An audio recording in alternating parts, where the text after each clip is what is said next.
Hey Nick, Hey Tim, how you doing? good, good. We're on now. It's one of our Live first and of ready. many. Uh, Yes, sir. Wanted to get you on here to have a chat about all things mushrooms and get a bunch of questions to you, stuff that the public might want to know. Got a few questions that people have asked us that you might be able to answer, to do with mycomaterials and the difference between all the different medicinal mushrooms that we currently have, and what's out there on the market, what to look for, what not to look for, and all that sort of stuff. So why don't we just get into it, and you can answer all the questions that we might want answered. So tell us a bit Certainly. about yourself first, what you do and what your background is, and yeah. Yeah. So I'm Nicholas. I work for Midwest Grow Kits and Myco Labs USA. Arguably, probably the two largest mycology companies in the United States.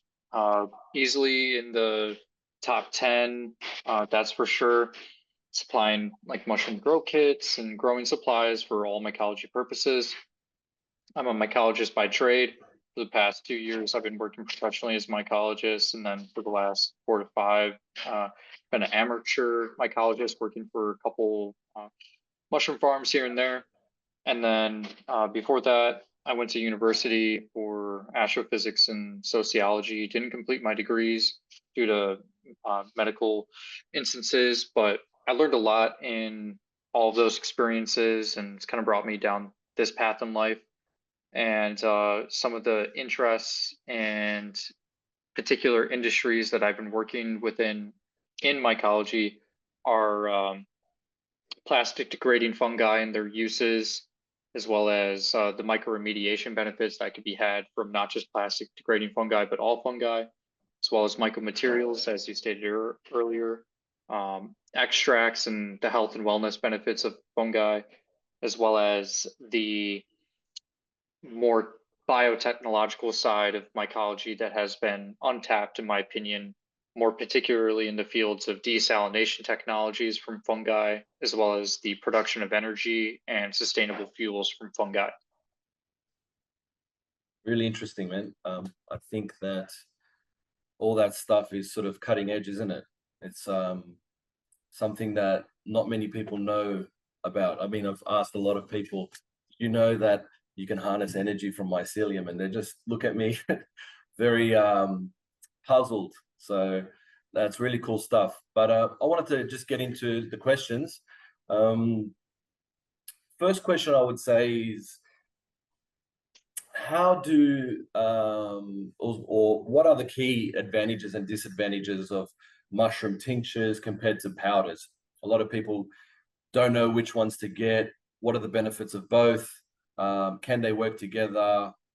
Which ones to choose? Yeah. So Yeah. So I'll start with the basis of the question in the beginning was, what are the main advantages and disadvantages of mushroom tinctures? And I would say of the advantages side of tinctures and extracts in general of fungi is the immediate uptake. If you're taking these tinctures, with a drink or, just straight up as a couple drops or the full dropper into your mouth, there's some glands underneath your tongue that go directly into your bloodstream.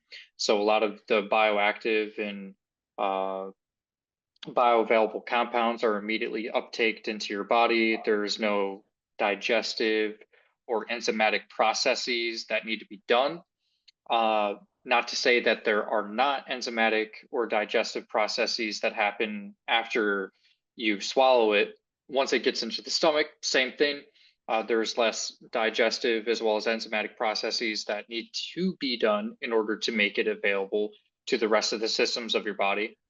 I would say one of the, I guess, disadvantages of the extracts is if, say, you're an individual that hasn't included fungi at all into your diet, then your microbiome in your gut and digestive tract may not have the enzymes available to be able to break down initially the sugars, proteins, lipids, amino acids, phenolics, terpenoids, and alkaloids that are present in the fungi efficiently. Not to say that it can't at all, but it'll take longer, and you'll not only in the in that immediate moment, but also over time, over the course of a few days to a few weeks, depending on your digestive system processes, for your biome to build up the enzymes to be able to break it down more efficiently.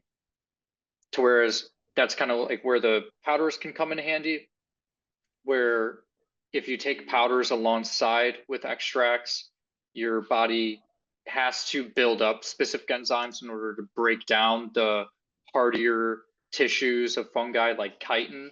And those enzymes are also directly responsible for breaking down and making the compounds that are medicinal in fungi available to the various systems, like your central nervous system, your lymphatic system, as well as endocannabinoid system, et cetera.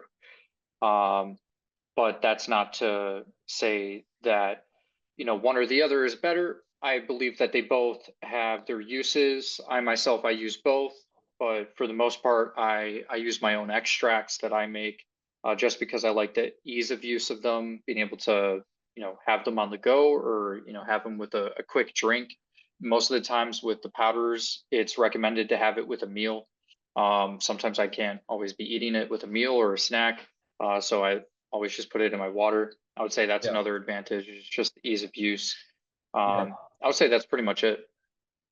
Yeah. So I think you've mentioned before the difference between the two is maybe powders is used for like a more overall general health, where the extracts are more, the liquid extracts that you find in the tinctures are actually used more for pinpointing certain things that you might want to achieve, i.e. better sleep, um, better cognitive health, all that sort of stuff. So is that a Yeah, true statement or? yeah, yes, it is. Thank you for reminding me of that.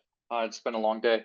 The So for the most part, when it comes to the powders, you're mostly, like I said before, you're working with the sugars, the proteins, the lipids, the amino acids, the you know the building blocks that basically make up the fungi as a result of their um, growth and survival to the environment that they've been subjected to.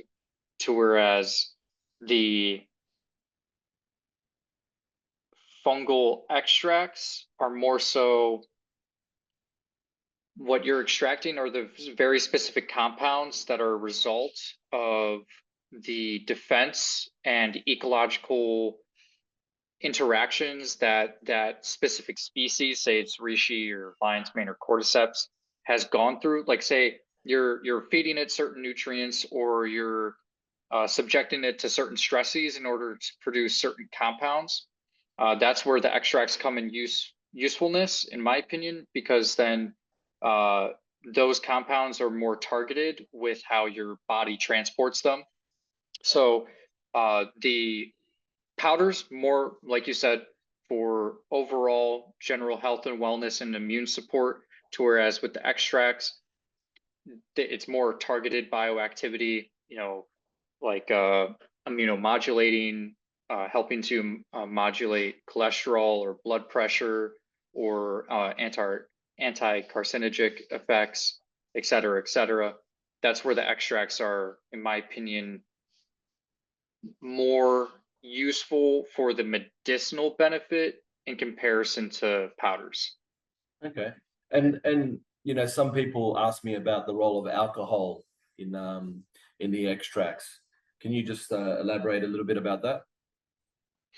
Yeah. So the amount of alcohol that's used in extracts is minimal, and it's for the purpose of preserving both the tincture as well as getting some of the medicinal benefits out of the fungi, because there's many different compounds that are in fungi that are medicinal, not just like one or two. In reishi alone, there are over 450 identified bioactive and bioavailable compounds.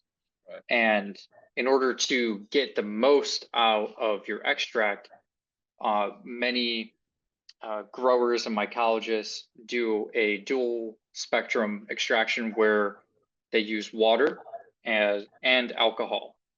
Water to get your soluble, water soluble lipids and proteins, amino acids, and then alcohol for your phenolics, terpenoids, alkaloids, etc.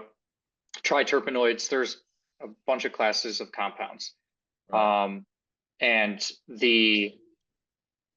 kind of going back to the previous question, where the targeted bioactivity comes into play is actually through the alcohol soluble compounds. A lot of the more, how do you say, like targeted bioactivity compounds are derived from the alcohol extractions. There are some that are water soluble as well that have a lot of bioactivity that's targeted for certain areas, like certain polysaccharides and woodier and Yeah. cordyceps have been shown to help with like heart disease and things of that sort. So it's not to refute the use of water extracts as well, but it's mostly for preservation as well as just being able to get more of the compounds that you're trying to yield benefit from. Okay. Yeah, I know that was some of the questions that some of the people wanted to know, just regarding extracts, because they didn't know why alcohol was being used, why, there's a bit of misinformation going out there. What's better, tinctures or powders? But both serve a purpose, and actually, liquid extracts seem to have a more targeting effect than powders. Not to say that powders aren't supposed to be used, but that actually clarifies that for the consumer. So how would you say, how do the factors like bioavailability and the type of mushroom influence your recommendation? So that's where it kind of gets into a little bit of a gray area. Not being like a medical professional, I have to be careful with how I speak on this, but the if a person is looking for certain medicinal benefits to treat certain conditions, it's recommended to get blood work because oftentimes through the blood work you can find what your body's actually able to break down and not break down. And through that you can derive what fungi would be best for you to take for that targeted bioactivity. Because a lot of the compounds that are tested in blood work are, the similar, they're not the same structure, but they're of similar structure of, what they're testing for, that you could, make the assumption that your body could break it down. There's still a lot more research that needs to be done for that, but that's where consulting a healthcare professional would be highly recommended. Getting blood work, probably the simplest and easiest way to understand, which fungi would be best for you. Okay. Yeah, awesome. Can you also discuss the role of the different extraction methods? You mentioned dual extraction, but the actual different methods that you can do when determining the potency of it and the quality of the tinctures. And what are some Yeah, red flags, for example, that the consumers should look out for when purchasing these tinctures? yeah. So I would say that uh, quite a few different ways in which one can extract the medicinal benefits from fungi. You could do something as simple as just taking your mushroom, dehydrating it, and then putting it into a pot of boiling water and letting it steep like tea for, 15 minutes, 30 minutes, an hour, and then taking that and freezing it and then having the ice cubes, over Yeah, time, or having the whole thing at once. That's a very simplistic way. Another way is taking water and alcohol, mixing it, and then doing the same thing, but just don't boil. Just let it steep in the jar for a really long time. And then getting a little bit more complex, you can start using systems like sock slit extractors, where you're basically using heat and condensation to extract the medicinal benefits from the fungi. Basically just boiling. I wish I had one of my extractors with me. It's in the car. Where you have a beaker, you boil the water, the alcohol, it travels up a tube. There's a condenser up here. It condenses and turns into liquid again, drops onto your mushroom material in the middle, and then back into the beaker, and it just does this recycling process until the extraction chamber runs clear. There's no more medicinal benefits to be taken out. Then you take it off and you bottle that up, and that's a good tincture there. And then getting a little bit more complicated or complex is using ultrasonic assisted extraction, where you're then taking an ultrasonicator to use the ultrasonic bubbles that are produced, or cavitation, basically these high pressure, low pressure zones where there's a really tiny bubble, creates a little bit of a vacuum per se, or low pressure zone around it, and a lot of heat. And it, using these ultrasonic waves, it's at a molecular level actually breaking the tissues down, and more specifically the chitin. So it speeds up the process, as well as breaks down the particle size. So it's a smaller particulate, so it's more easily digested by the body or taken up. And then I would say red flags to look out for are a lot of the more industrial sized extraction companies use mycelial derived extracts, which in my opinion still yield benefit, but I think it is a little bit of a disservice, because thinking of it in this analogy, the mycelium is the root structure of the mushroom, and you can kind of think of it as the parent of the mushroom that will ultimately become the fruiting body. The fruiting body that we often equate with mushrooms, that you could say is like the child. When you're the mushroom, you're the parent, and you're raising this you're the mycelium, you're the parent, and you're raising this mushroom. You want to put all of your energy and all of your chemical defenses into raising that mushroom. I feel like there's a lot more medicinal value in fruiting body derived extracts than mycelial derived extracts.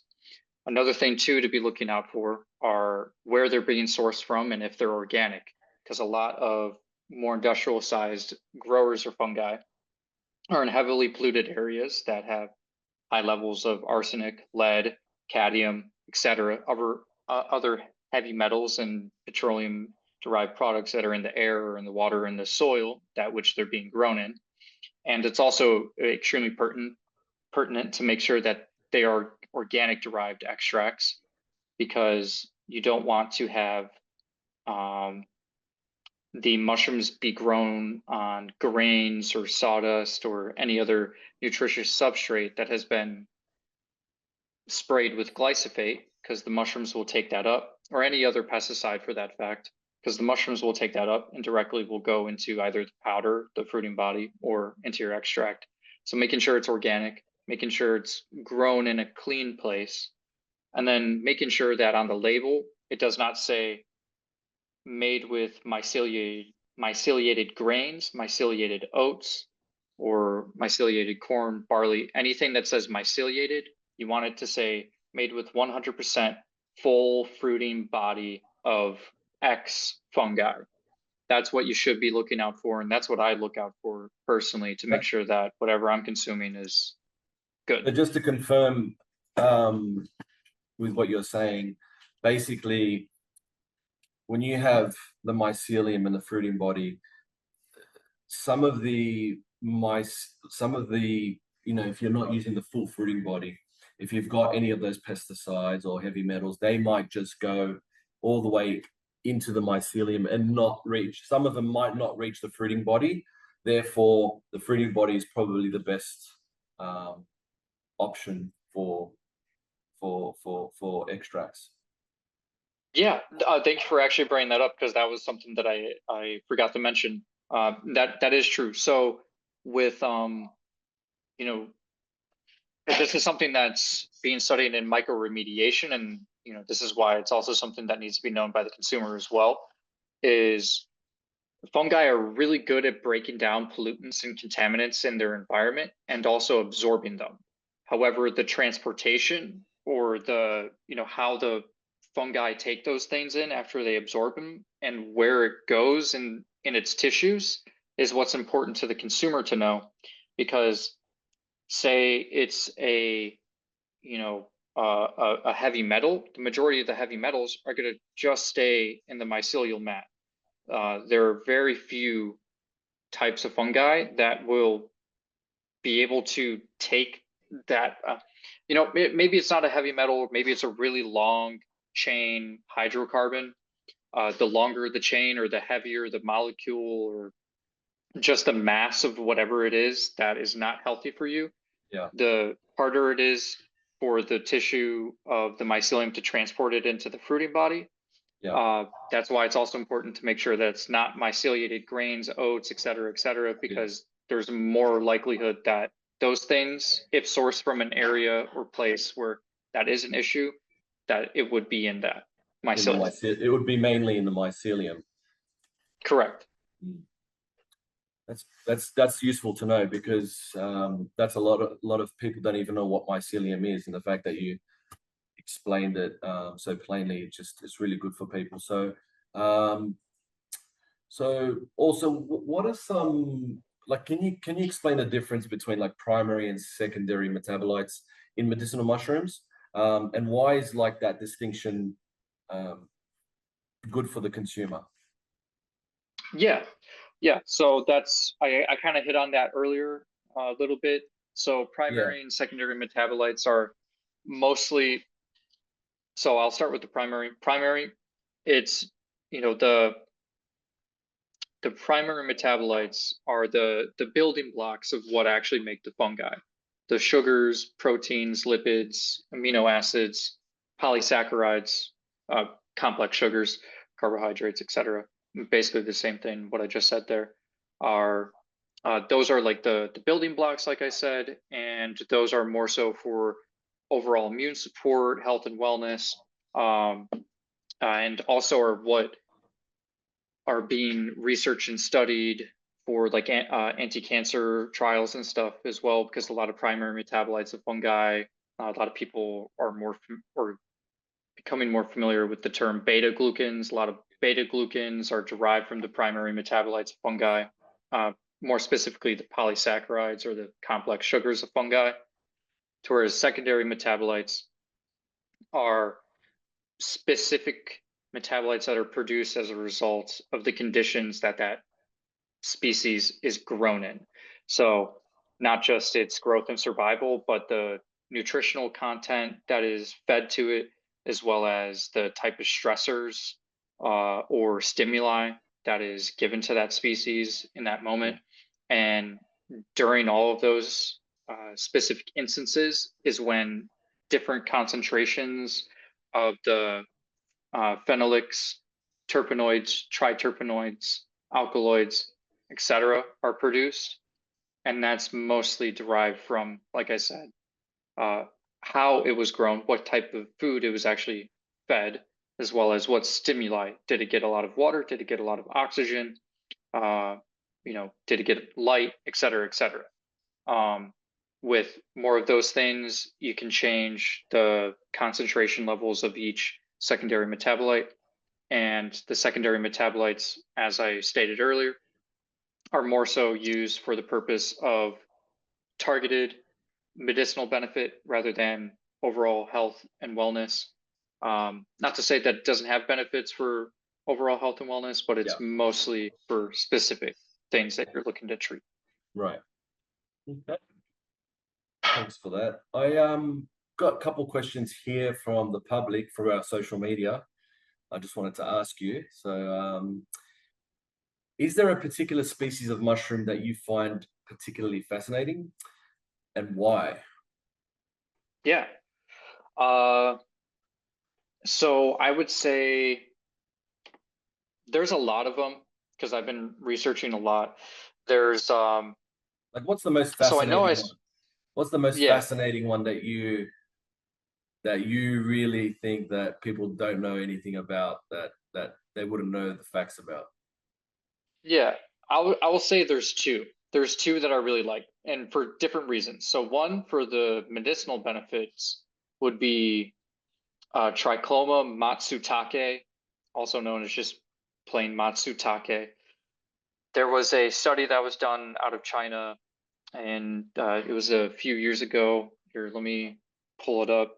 Um, it showed the ability of the polysaccharide compound of matsutake being able to regenerate severed spinal cord tissue from mice in a petri dish, not in the actual body of the mice, but still, Yeah. I think that is a very unique benefit, because if we can find a way to utilize that compound, that sugar that was derived from matsutake, think of the medicinal benefit that could have for individuals that have suffered injuries of the spine, or just any type of injury that involves nerve tissue.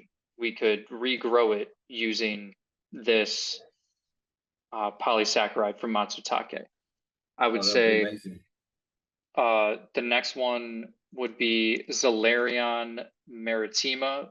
It's been a more recently discovered fungi that has kind of taken the microremediation world by storm, because it was actually discovered off of the Pacific garbage patch growing on plastic, more specifically polyethylene, and more specifically polyethylene that had been exposed to long-term UV exposure since it was floating in the ocean for many decades. Mm. And it was able to degrade. Oh no, I'm confusing that number with a different one, Parangontium album. That one's able to degrade polyethylene by, I think it was like 0.04% a day. That was a different one. But Zalarion maritima, more recently recognized to be able to break down polyethylene, and discovered from Pacific garbage patch. So that's another really interesting. Amazing. That's amazing. Second question. What's your top 5 cancer-fighting mushrooms, in no order at all, that you would think?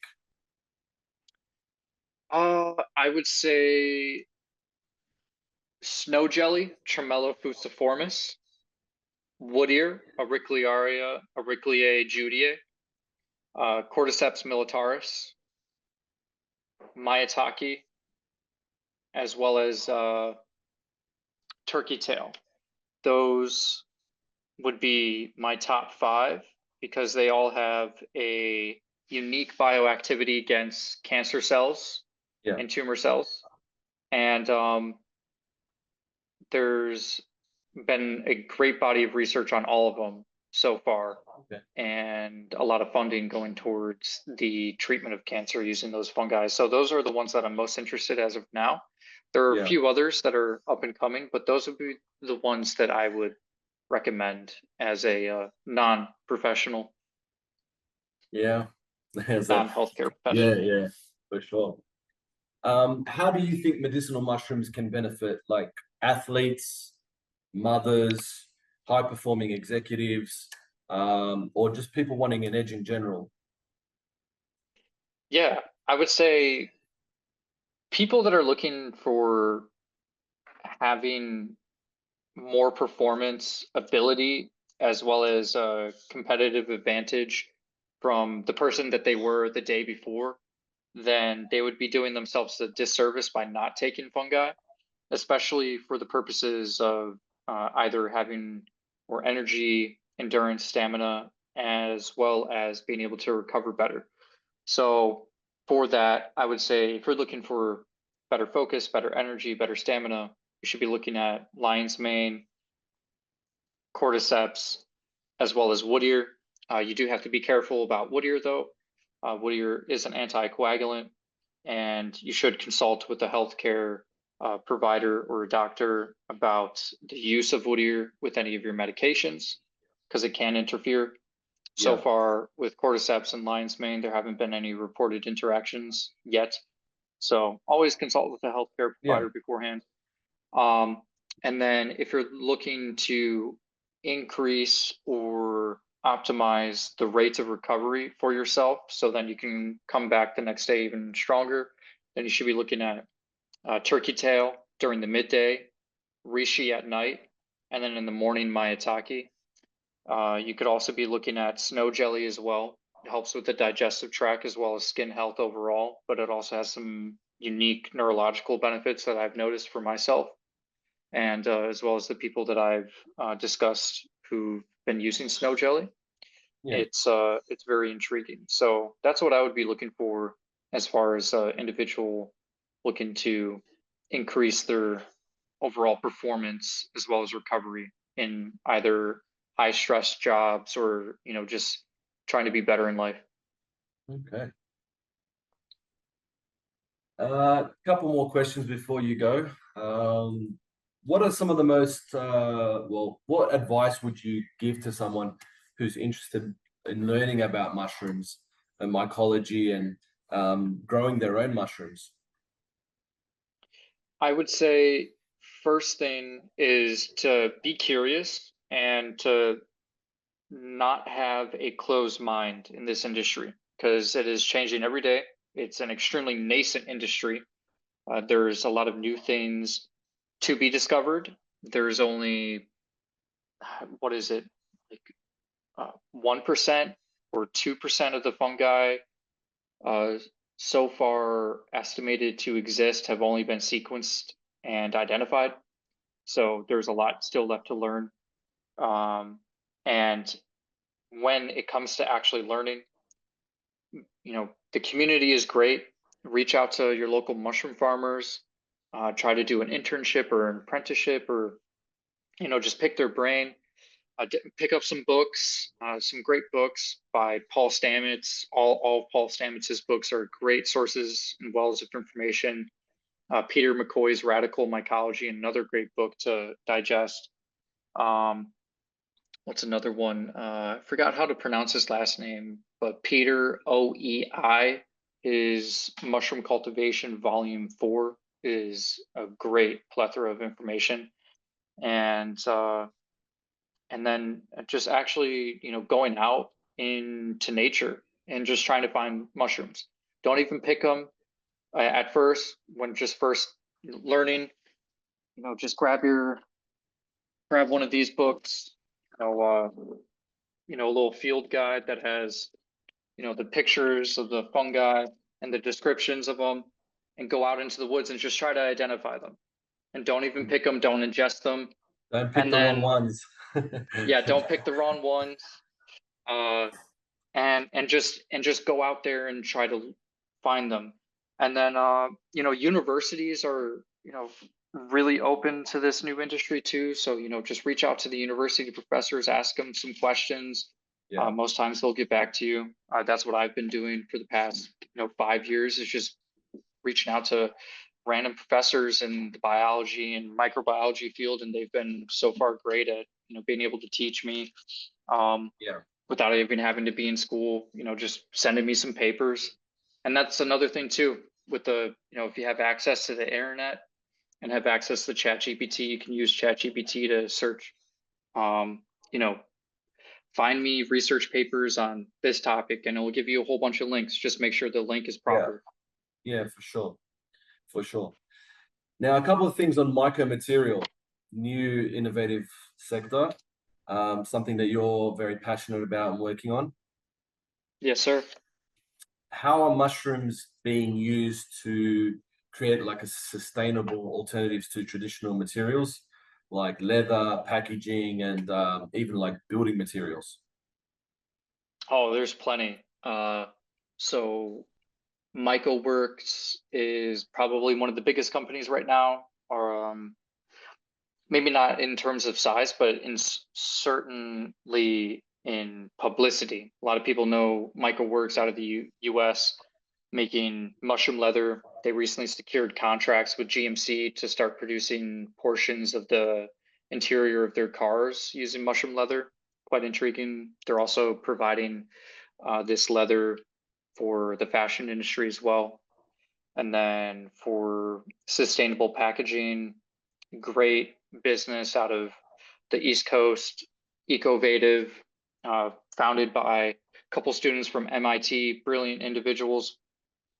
And you can go to them and ask for a custom package, and they'll make the mold and then grow the fungi and ship out the packages to you. And then you can, say you got your extracts and you want to make a 6-pack of them. They'll make a custom mold for it made from fungi and then ship it to you. And you can ship out your extracts in a mushroom mold that'll compost in your garden. And then there's on this is more my interest or area is the building material side of things. Yeah. There's so Peter, not Peter McCoy with Radical Mycology, but Peter OEI. I don't know how to pronounce it. Way. Way. Peter Way. He has been working with mycelium building materials, and they've been working out of Europe, producing some very interesting results. And then there's also a company in Italy, I always forget their name, but they're producing acoustic panelings from fungi.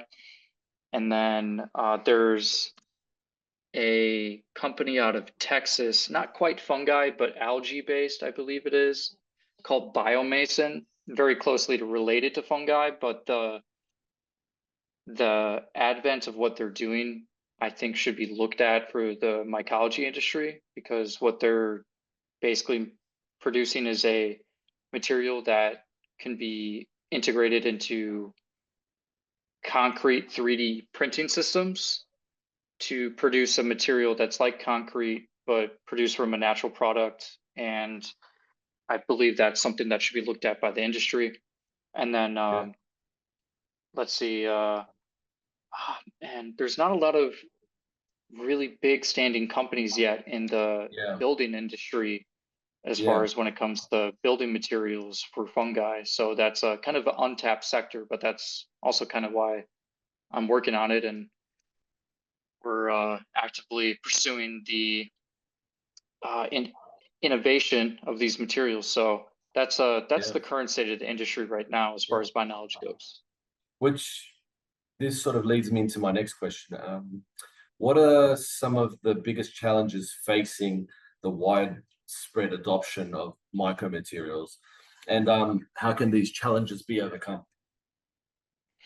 I would say education and economies of scale are the two largest